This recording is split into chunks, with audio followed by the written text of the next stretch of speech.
بخاری شریف کی حدیث ہے، غیر اس کو اپنے مقصد کے لیے بڑا پیش کرتے ہیں۔ میرے مصطفیٰ کریم صلی اللہ تعالیٰ علیہ وسلم سیدہ ام حرام رضی اللہ تعالیٰ عنہ کے گھر آرام فرما رہے ہیں۔ آرام فرماتے فرماتے میرے آقا اٹھے اور مسکرائے تو حضرت ام حرام رضی اللہ تعالیٰ نے پوچھا آقا مسکرانے کا سبب؟ فرمایا وہ پہلا گروہ جو میری امت کا سمندر میں جہاد کرے گا سب سے سب جنت والے ہوں۔ عرض کی آقا مجھے بھی ان میں کر دے، آقا مجھے بھی ان میں کر دے۔ فرمایا آنٹی میں جا تو بھی ہوئی۔ پھر آرام فرمانے لگے، پھر جب آنکھ کھلی پھر مسکرائے، پھر ام حرام رضی اللہ تعالیٰ عنہ نے پوچھا آقا مسکرانے کا سبب ہے اول جیش یغزون فی مدینۃ کیسر غفر لہ، وہ میری امت کا پہلا گروہ جو مدینہ کیسر کو فتح کرے یا اس پہ حملہ کرے جہاد کرے گا ان کے گناہ معاف ہو گئے۔ عرض کیا آقا مجھے بھی ان میں کر دیجئے۔ فرمایا تو ان میں نہیں۔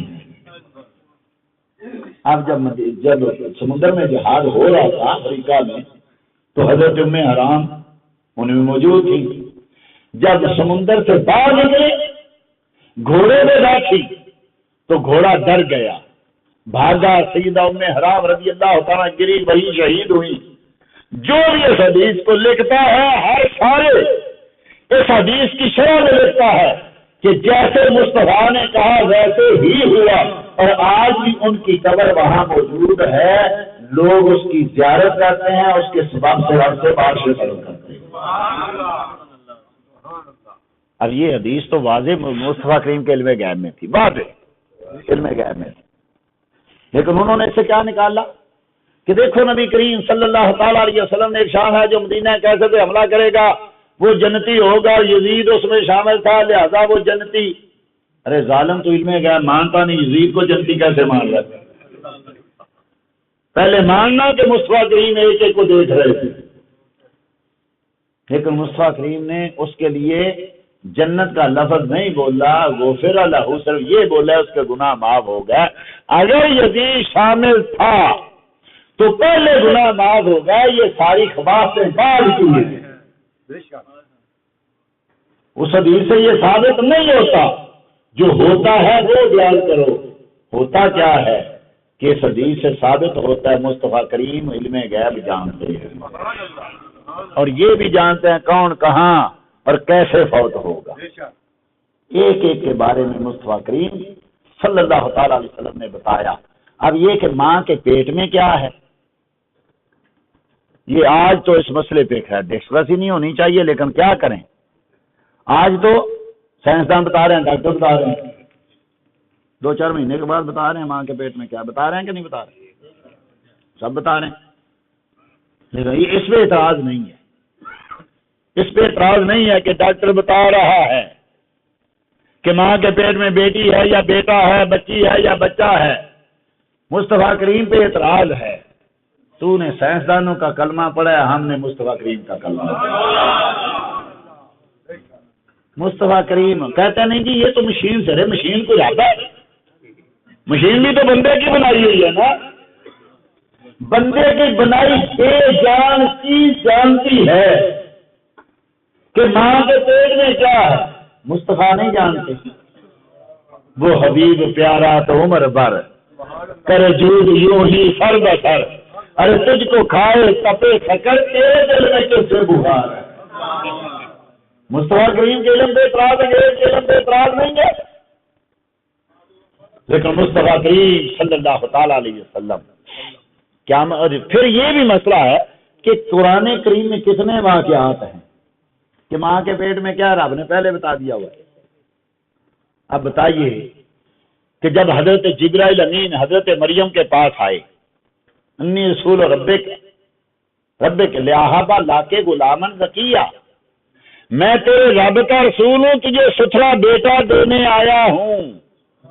یہ کس کو کہہ رہے ہیں؟ جبرائیل حضرت مریم کو۔ تو جب حضرت عیسیٰ پیٹ میں آئے تو حضرت مریم کو پتا نہیں تھا بیٹی ہے یا بیٹا ہے، رب نے بتایا نہیں تھا، بتایا بیٹا ہے۔ تو اگر رب مریم کو پہلے بتاتا ہے تو اعتراض نہیں، تو آمنہ کے لال کو بتایا تو کیا اعتراض؟ کچھ فرشتے حضرت سیدنا ابراہیم خلیل اللہ کے گھر میں آئے تھے اور گھر میں آ کے مہمان بنے اور جاتے جاتے کیا کہہ گئے کہ اللہ تجھے صاف ایک بیٹا دینے والا، حضرت اسحاق کی بشارت دی۔ اب جب حضرت اسحاق ماں کے پیٹ میں آئے تو حضرت ابراہیم کو پتا نہیں تھا کہ یہ کون ہے، اور حضرت زکریا کا واقعہ بھی مشہور قرآن میں ہے، ہنالک دعا زکریا، زکریا نے وہی دعا مانگی جہاں حضرت مریم کو بے بارے پال ملے، اور دعا کس کی مانگی؟ باری تعالیٰ مجھے ایک بیٹا تھا، اور آپ نے کہا جاؤ فرشتوں جا کے بشارت دو، اور صرف بیٹے کی بشارت نہیں، دو نام بھی بتا کے آؤ کہ میں نے یحییٰ تجھے دیا ہے۔ اب جب سیدنا یحییٰ علیہ السلام اپنی ماں کے پیٹ میں آئے تو پتہ نہیں تھا کہ پیٹ میں کون ہے، بیٹی یا کہ بیٹا ہے۔ اور پچھلے پروگرام میں بھی شاید میں نے عرض کیا ہے یا کسی اور محفل میں شاید ابن ابی شیبہ نے روایت کو نقل کیا ہے کہ حضرت مریم رضی اللہ تعالی عنہ اور حضرت سیدنا زکریا رضی اللہ علیہ السلام کی زوجہ محترمہ، یہ دونوں جب اکٹھی ہوتی ہیں تو حضرت یحییٰ کی والدہ کہتی ہیں حضرت مریم کو، دونوں حاملہ ہیں، حضرت مریم کو کہتی ہیں مریم عجیب بات ہے، جب میں تیرے سامنے آتی ہوں نا، جو میرے پیٹ میں ہے وہ جو تیرے پیٹ میں ہے اس کی طرف منہ کر کے سجدے کرتا ہے۔ اور حضرت مریم کہتی ہیں یہ بھی عجیب بات ہے، جب میں کوئی رب کی عبادت کر رہی ہوتی ہوں یا میں کسی کام میں مصروف ہوتی ہوں، جو میرے پیٹ میں ہے نا وہ رب کی تسبیحیں پڑھ رہا ہوگا، اور جب میں اکیلی ہوتی ہوں تو مجھ سے باتیں کر رہا ہوگا۔ تو یہ نبیوں کی مائیں، رب کریم نے ان کو علم دیا ہے، اور جن جن کو جو علم ملا وہ سارے کا سارا ملا کر کے حضرت سیدہ ام فضل رضی اللہ تعالی عنہا میرے آقا کی چچی جان، اور حضرت عباس رضی اللہ تعالیٰ عنہ کی زوجہ محترمہ، جنہوں نے نبی کریم کو پالا بھی تھا، اور مصطفیٰ کریم کہا کرتے تھے اللہم ہذ امی بعد امی، باری تعالیٰ یہ میری ماں ہے ماں کے بعد۔ حالانکہ بڑی نہیں تھی لیکن چونکہ اس وقت چاچی تھی اور بڑا اچھی پرورش کرتی تھی، حالانکہ عمر میں شاید چھوٹی ہی ہوں گی لیکن خدمت کی تھی نا۔ ایک دن گزر رہی ہے اور مصطفیٰ کریم صلی اللہ تعالی وسلم نے فرمایا چچی ادھر آؤ، آئیں، کہا تیرے پیٹ میں بیٹا ہے، جب پیدا ہونا تو میرے پاس لانا۔ اللہ اکبر۔ ماں کہہ رہی آقا نہیں مجھے تو حمل ہی نہیں ہے، ماں کو پتہ ہی نہیں ہے، اور مصطفیٰ کریم کہہ رہے ہیں میں جانتا ہوں یہ بیٹا ہے، جب پیدا ہونا تو میرے پاس لے کے آنا۔ حضرت عباس پیدا ہوئے، حضرت عبداللہ پیدا ہوئے، ماں نے اٹھایا آقا آپ کے حکم کے مطابق حضرت کریم نے بیٹا دیا ہے، اور آپ نے فرمایا تھا میرے پاس لانا۔ مصطفیٰ کریم نے اس کو طاقت دی، ٹوٹی دی، گڑتی دی، اور کیا کہا اذهبی بأبی الخلفاء، چچی اس خلیفوں کے باپ کو لے جا۔ وہ یہ جانتے ہیں کہ ماں کے پیٹ میں کیا ہے، یہ جانتے ہیں کہ جو ماں کے پیٹ میں ہے اس کی سنن میں کیا ہے۔ جب حضرت ام فضل گھر کہیں جا کے حضرت عباس کو کہا کہ میرے آقا نے اس کو خلیفوں کا باپ کہا ہے، حضرت سیدنا عباس رضی اللہ تعالیٰ نے دوڑ کے آئے، آقا آپ نے میرے بیٹے کو خلیفوں کا باپ کہا؟ فرمایا ہاں اس کی اولاد سے سجا ہوگا، اس کی اولاد سے مہدی ہوگا، اور یہ جتنے بنی عباس کے خلفاء سب حضرت چنا۔ ایک ایک کا نام مصطفیٰ نے بتایا، ایک ایک کا نام، اور میرے آقا تو ان کی تو شان ہی بڑی بلند کہ کیا کیا ذکر کیا جائے۔ تمہیں فضل ہی کہتے ہیں آقا بڑی پریشان ہوئی، بڑی گھبرائی ہوئی، کسی کیا ہوا تھا، میں نے بڑا عجیب سا خواب دیکھ لیا، میں ڈر رہی ہوں۔ میرے آقا نے کہا کیا ہوا؟ آقا رات کو میں نے دیکھا آپ کے جسم کا ایک ٹکڑا کٹ کے میری جھولی میں آ گیا۔ میرے آقا مسکرائے، فرمایا ام الفضل میری چچی یہ پریشانی والی خواب تھوڑی ہے، یہ تو بڑی اچھی خواب ہے۔ آقا یہ کیسے؟ فرمایا میری فاطمہ کے گھر میں بیٹا پیدا ہونے والا ہے، وہ تیری جھولی میں آئے گا، وہ میرے جسم کا ٹکڑا ہے۔ سیدنا حسین رضی اللہ تعالیٰ کی پرورش ام فضل رضی اللہ تعالیٰ نے کی تھی، کیونکہ سال کے بعد امام حسن کے 1 سال کے بعد امام حسین پیدا ہو گئے. اب سیدہ فاطمہ الزہرا کس کی پرورش کرے؟ حضرت حسین کو سنبھالنا یا حضرت حسن کو سنبھال لے؟ تو مصطفیٰ نے کہا علیہ الصلوۃ تو پھر اے فاطمہ تو حسن کی پرورش کر اور ام فضل حسین کی پرورش کر. سبحان. یہ تو میرے آقا تو آقا ہے. مسند امام حاکم ہے، حدیث صحیح ہے، کہتے ہیں امام حاکم ہذا حدیث صحیح علی شرط شیخین ولم یخرجہ. یہ حدیث امام بخاری اور مسلم کی سند اور شرط پہ صحیح ہے، لیکن اس کا انہوں نے اخراج نہیں کیا. مصطفیٰ کریم صلی اللہ علیہ وسلم صحابہ کے ساتھ کہیں باہر نکلے تھے، ایک عرابی آیا اور گزرنے لگا، صحابہ کہے جاؤ مصطفیٰ کریم کو سلام رد کرو. انہوں نے کہا فیکم رسول اللہ، کیا تم میں اللہ کا رسول بھی کو ہے؟ ہاں یہ بیٹھے ہے. کہا میں تو تب مانوں گا، مجھے پہلے یہ بتاؤ میری اونٹنی کے پیٹ میں کیا ہے. میں رسول تب مانوں گا، مجھے یہ بتاؤ. مصطفیٰ نے بولے حضرت سلمان بن سلامہ بن وقت رضی اللہ تعالیٰ چھوٹے سے بچے تھے، کھڑے ہو گئے، کہا میرے محبوب سے کیا پوچھتے؟ مجھ سے پوچھو، میں بتاتا ہوں کہ یہ ان کے پیٹ میں.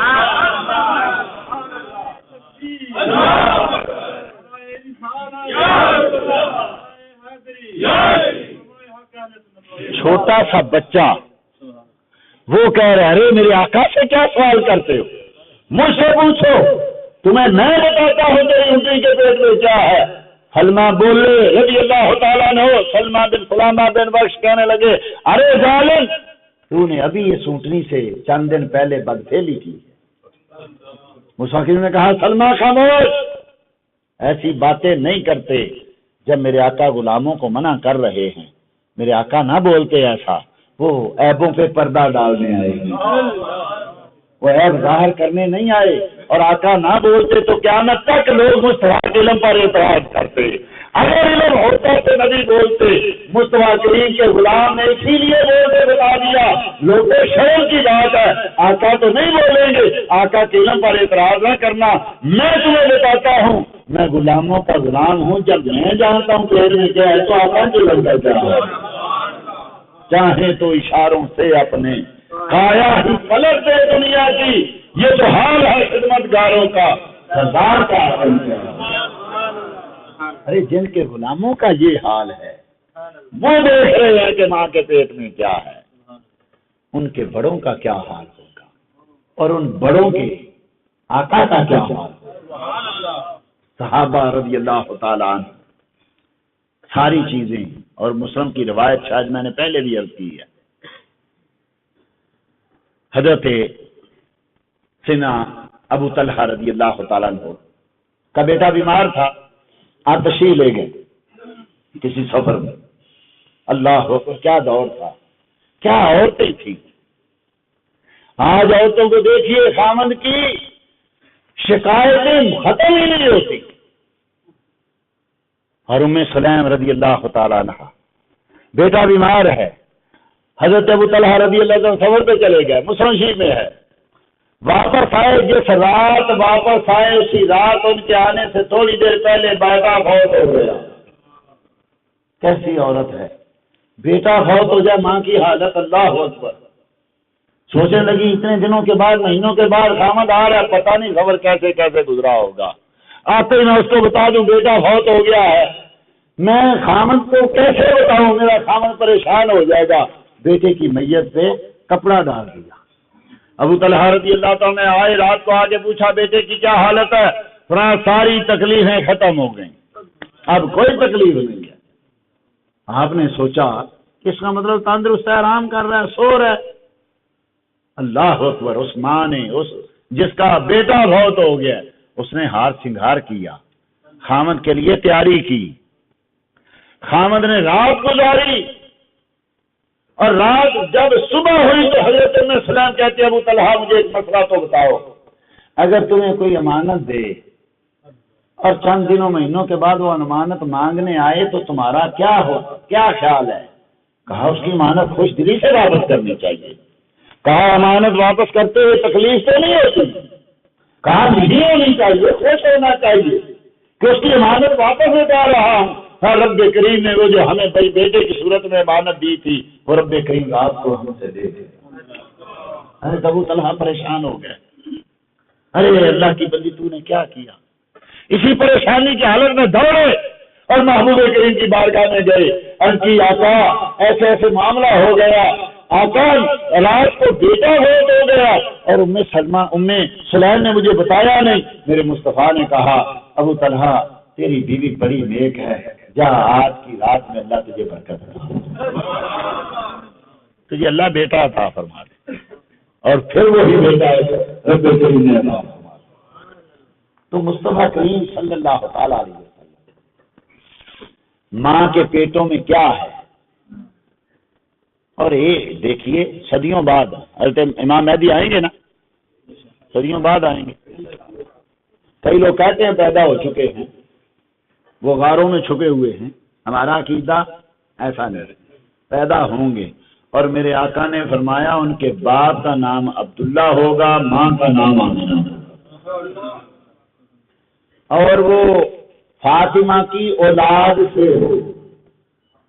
تو کیسا صدیوں تک ایک ایک چیز بتا دی۔ تو نبی کریم صلی اللہ تعالی علیہ وسلم نے کتنے ہی صحابہ کو یہ بتایا، اور صحابہ کا یہ عقیدہ تھا، بلکہ کتنے ہی علامہ روز جان رحمت اللہ تعالی علیہ اپنی تفسیر میں لکھتے ہیں کہ مصطفیٰ کریم کے علم پہ کیا، ہم نے خود اتنے اولیاء اللہ دیکھے ہیں جو یہ بتا دیتے ہیں کہ ماں کے پیٹ میں کیا ہے۔ بلکہ ایک روایت تو نہیں، حقائق ہے، لیکن ہے بڑی مزیدار۔ یہ کتاب میں نے پڑھی ہے، اس کو بطور حدیث نہیں میں پیش کر رہا۔ ایک آدمی غوث اعظم کی بارگاہ میں آ گیا اور آ کے کہا اتنے سال ہو گئے اولاد نہیں ہوتی، کوئی رب کی بارگاہ میں دعا کریں اولاد ہو جائے۔ تھوڑی دیر غوث اعظم اولاد لے گئے اور کہا تیری قسمت میں اولاد نہیں ہے، اولاد تیرے گھر میں پیدا نہیں ہوگی۔ فرمایا پیدا ہونی ہوتی تو کسی اور کی بارگاہ میں جاتا، اور قسمت میں ہوتی تو کسی اور کی بارگاہ میں جاتا، قسمت میں نہیں ہو تو تبھی تو آپ کو کہہ رہا ہوں۔ اچھا یہ بات ہے، آؤ میری کمر سے کمر ملاؤ۔ کمر سے کمر ملائی، چلا گیا۔ کہتے ہیں کہ اس کے گھر میں اللہ نے بیٹا پیدا کیا، اور وہ بیٹا وہ تھا جو غوث اعظم نے اپنی سلب سے اس کی سلب میں دی، اور اسی کو دنیا آج ابن عربی پکارتی ہے، وہ جو تصوف کا بادشاہ، وہ صوفیاء کا سرکار علامہ ابن عربی صاحب فتوح المکیہ، فتوحات مکیہ، وہی اتنا بڑا صوفی کیسے ہو گیا؟ ایک عام آدمی کے گھر میں تو علماء نے یہی لکھا، علامہ عبد الجلیل افغانی نے، پشاوری نے یہی لکھا، فرمایا وہ اصل میں بیٹا غوث اعظم کا تھا، لیکن اپنی سلب سے اس کی سلب میں۔ تو اس لیے اولیاء اکرام کو رب کریم نے یہ علم عطا فرمایا ہے، اور پہلے نام بھی عطا کر دیتے ہیں۔ مصطفیٰ بھی نام عطا کرتے تھے، مولا علی کو کہا سید اللہ کا غلامن، علی اب بیٹا تیرے گھر میں پیدا ہوگا، جا میں نے اس کو اپنا نام بھی دے دیا، کنیت نام منع ہے نا۔ مصطفیٰ کریم نے کہا کہ میرا نام رکھو تو کنیت نہ رکھو، اگر میری کنیت رکھو تو میرا نام نہ رکھو، اگر نام محمد رکھتے تو ابو القاسم نہ کہنا، اور ابو القاسم کہتے ہو تو محمد نہ کہنا، دونوں منع، ایک رکھو، یا کنیت رکھو یا نام رکھو۔ اور مصطفیٰ کریم نے مولا علی کو فرما دیا جا میں نے محمد بن حنفیہ کے لیے نام ہی پہلے دے دیا، یہ جو نام محمد بن حنفیہ ہے نا، اس کا نام بھی مصطفیٰ نے رکھ دیا۔ فرمایا علی جا تیرے بیٹے کو میں نے اپنا نام بھی دے دیا ہے اور اپنی کنیت بھی دے دی۔ تو ماں کے پیٹ میں کیا ہے، اس کے اور واقعات اور مصطفیٰ کریم صلی اللہ تعالی علیہ وسلم کے علم غیب کے بقیہ واقعات انشاءاللہ العزیز اللہ جل مجدہ الکریم نے توفیق عطا فرمائی تو آئندہ پروگرام میں یہیں سے شروع کریں گے۔ دعا کریں اللہ جل مجدہ الکریم زندہ رکھے تو مسلک حق اہل سنت و جماعت، مارے تو مسلک حق اہل سنت و جماعت۔ اور اٹھائے تو مسلک حق اہل سنت و جماعت کو۔ اور اسی دعا پہ ہمیشہ کی طرح میں اجازت چاہوں گا کہ میں جو سنی ہوں جمیلے آخری مرنے کے بعد میرا لاشا بھی کہے گا الصلاۃ والسلام وما علیہ